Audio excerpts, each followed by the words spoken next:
A Journey into the Unknown. Chapter 72. The physical body will transform when it is being informed by a mature soul. Most bodies are informed by the egoic operating system and reflect fear-based thoughts. Have you ever really looked at the average person? You can see why they look the way that they do. It's written all over them.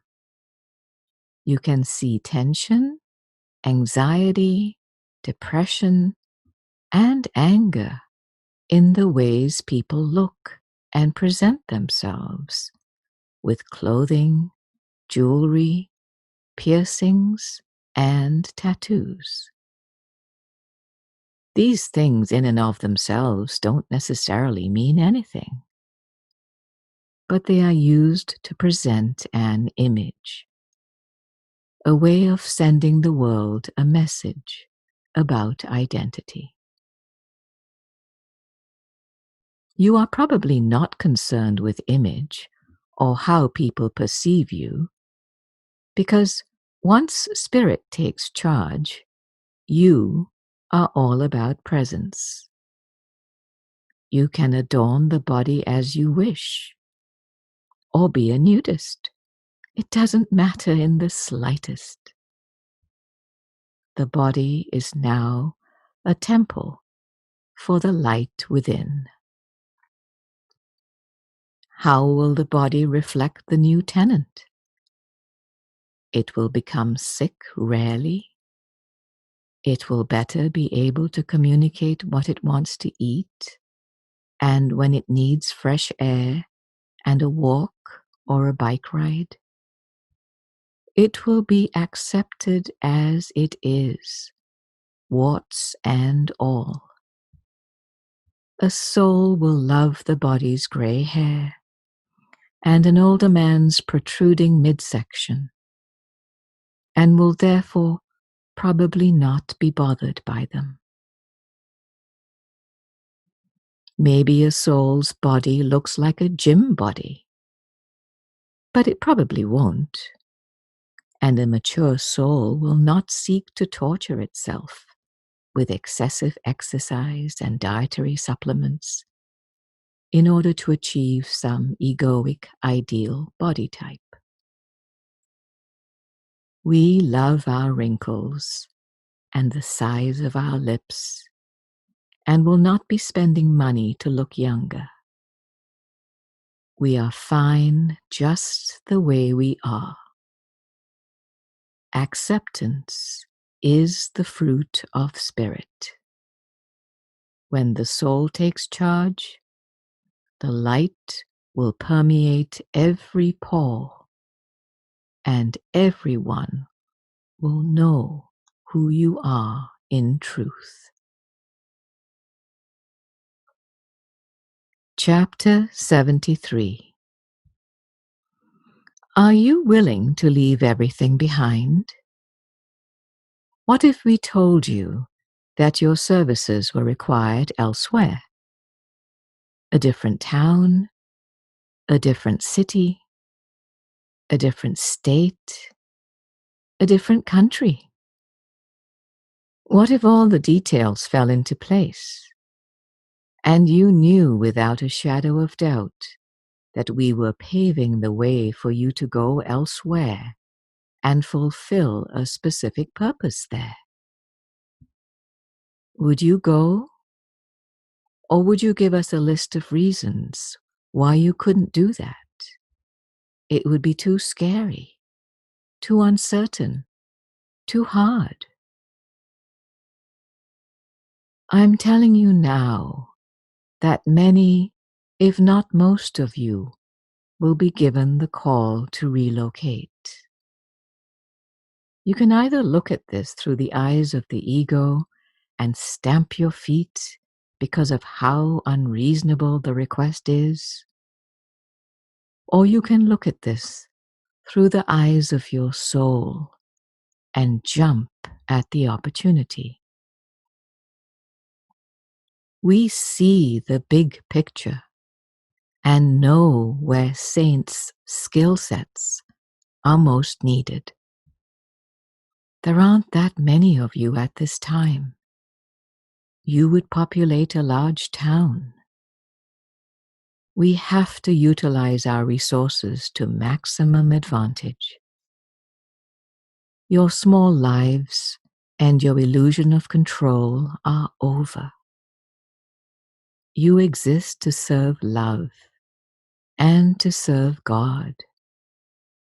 We will make you as comfortable as possible, but there are many hard tasks ahead of us, and we will be asking for your assistance and expertise. Plan on the unexpected. In many ways, your lives are just beginning. Chapter 74. Celebrate. Celebrate everything. Every single thing that has brought you to this point where you were unraveled and where I am emerged as victor. There are no spoils of war because there was no war. Everything in your human lifetimes was a gift. The failed relationships, the disasters large and small, the hard times and the good times. They ultimately helped bring you to your knees and whittle away all of the false ideas about yourself. Say thank you to all of the monsters you've met, and know that they weren't really monsters after all. They were just another version of you trying to do the best with what they had available. Show compassion because, and trust me when I say this, people have certainly been compassionate with each of you because each of you have been a monster to someone else. Everything is out of the closet now. There were no terrible things that should not have happened. They needed to happen and were allowed to happen to eventually help to transform you. Accept this unconditionally. There are no exceptions. If a person was raped or murdered, then that is the experience the soul required at that time. Rape and murder was certainly not God's will, and no one deserves them. They are part of the egoic experience and are summoned by egos in violation of love and of their true nature. Violations are allowed here. Experiencing what hate is like is allowed here. All developing souls have to experience it either directly or indirectly at some point. If someone rapes or murders, they will be required to experience what it is like to be raped or murdered in this or some future lifetime. It is the law of karma and rectifying unresolved issues. It pains us to see out of control egos who think they have the right to do this to someone, or who think subconscious thoughts have a way of coming to the surface and matching up. Actor, victim, victim, actor. Becoming fully awakened or conscious ends this nonsense once and for all.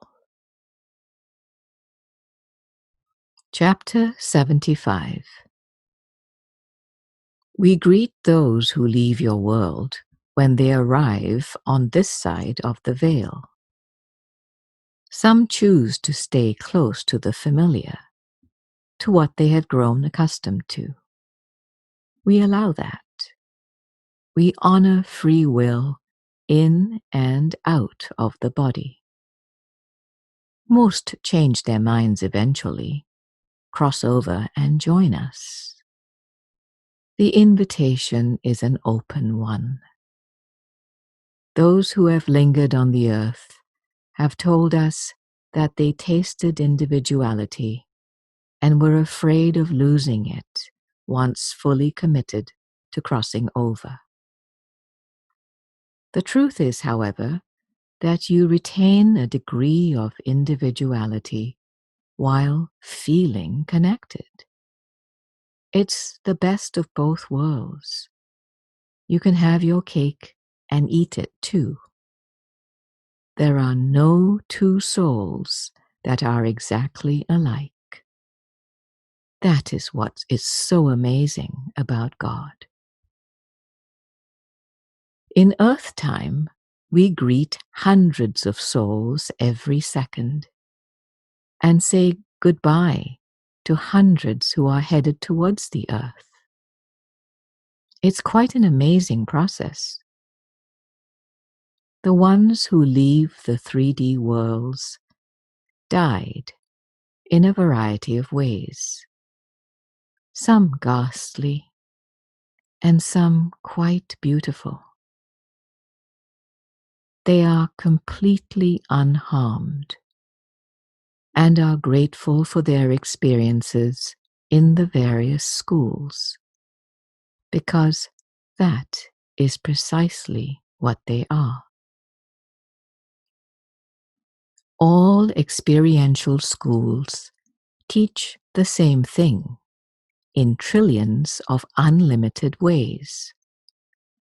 How souls can soften their egoically driven bodies to the eventual point where the ego moves to the back burner and is ultimately consumed by the soul, having served its purpose. You see, egos have purpose. They aren't evil, and they aren't without purpose. They provide a PhD learning experience for your soul, your true self. They are part of the grand master plan. You couldn't have gotten this far without it. So please refrain from bashing it. It served its purpose and is not your enemy. This is another misunderstanding from A Course in Miracles. God does not have any enemies. Chapter 76. A Course of Love taught some concepts that many found difficult to understand, and now we wish to expand on them. The first part of the book talked about love and how love cannot be taught. It can just be pointed to and shared. We lost many A Course in Miracles people at the beginning of the second text. A few of them opened up to the new book and admitted that perhaps some of their assumptions about A Course in Miracles were incorrect, namely the illusion concept. Hopefully by now, I have cleared up what I meant and did not mean by using this analogy. It became a huge stumbling block for so many, who then misled many others. It became a virus of sorts, The concept of love completely disappeared, as did the purpose of life in form. No wonder people were suspicious of A Course of Love. Two misunderstood concepts from A Course of Love were relationships and the time of learning versus the time of sharing in unity. As you now know in this clarifying and expanding third volume, you are a soul. That is what you really are. You are nothing other than that. The soul is your true self. The soul is the Holy Spirit. I have used different terminology throughout the three texts to correlate with readers' levels of understanding. Holy Spirit, true self, and soul are all synonyms. They all describe the same wonderful thing. Concerning the time we are in, the time of direct sharing in unity, this is how souls communicate. They share. They give, and they never run out. The brain is a tool for understanding and producing language. Its function for learning is not a primary function any longer. This is not to say that you can no longer learn new things. It's just that the soul doesn't need to. It is informed by the source of all. Chapter 77. Don't be concerned about your safety. You have legions of angels surrounding you at all times. Disease and tragic events of every type are simply not interested in teaching you anything anymore. This is another aspect of the time of learning that Christ consciousness no longer participates in. Please don't be foolish in testing out your newfound invulnerability. Don't walk on the expressway. Don't run with knives. Continue to wash your hands and practice good hygiene. As long as you stay clear with your purpose of service in unity, you will be protected. Stop worrying about every unforeseen potential. Using vernacular from today, we have your back. Due to socioeconomic factors, many of you may have your buttons pushed. Yes, some are still there. By the conditions of some of the assignments we plan on giving some of you. The adage of not judging a book by its cover will be a good rule of thumb to start living by, if you haven't done so already. Trust that a match between a service provider, you, and a consumer, a sister or brother, was made in the heavens. You are now, or soon will be, in a constant state of prayer. Allow time for us to answer your questions and concerns. We are crossing the lines between time outside of time and linear time, so the connection may take a few moments. Be patient with us, please. I am the CEO of our organization. With me are numerous ascended masters in the spirit team. You are each an ascended master in the physical realm. You will be assigned a particular spirit helper. You can think of them and yourselves as vice presidents. They will be introducing themselves to you when the timing is right. They each speak in my regard. Their words are my words. They help me run an efficient operation. On earth, it is as it is in heaven. You each speak for me and act on my behalf. So you are carrying a heavy load.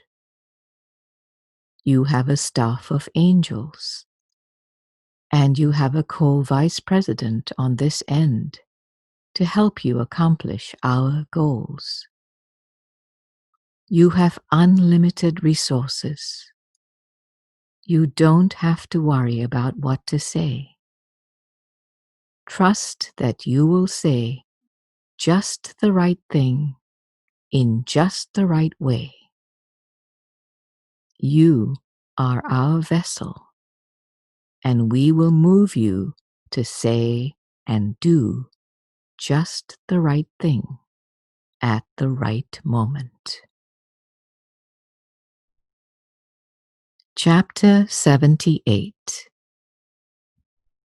Bless the grocery store workers, the nannies with their charges, the motorcycle repairman, the man walking his dog, the person inside the cardboard box on the sidewalk, the newly married male couple, those with extreme views, those with conservative views, the person with the missing leg, the pretty and the damned. Bless them all. Help to free their souls from differing degrees of enslavement. Show them that their views, their situations, their successes, and their failures do not define them. They are as free as each of you are, without a care in the world. You are each a blessing to the world. The world has waited for you for more than 2,000 years. This is the second coming, the return of sanity to an insane world. Chapter 79. Holy relationship is entirely serving in nature.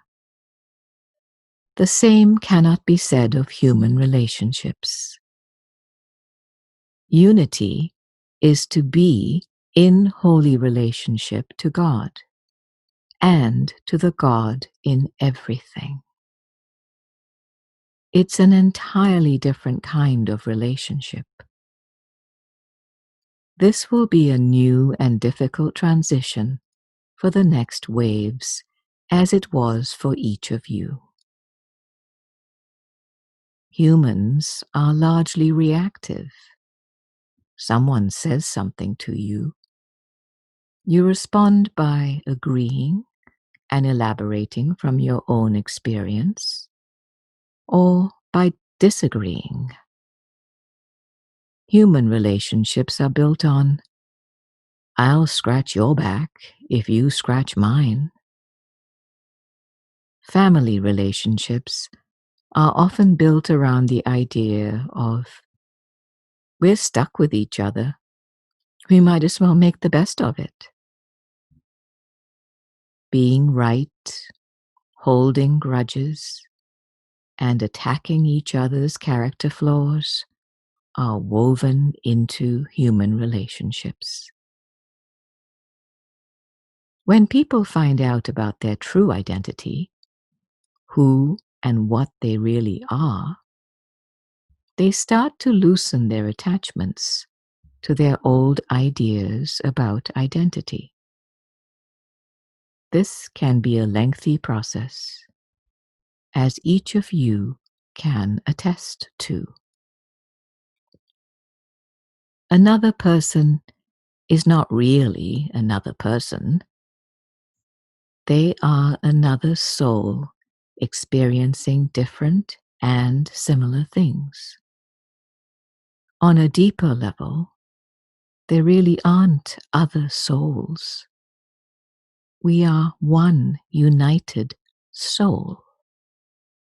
We are God, expressing differentiation within the concept of individuality.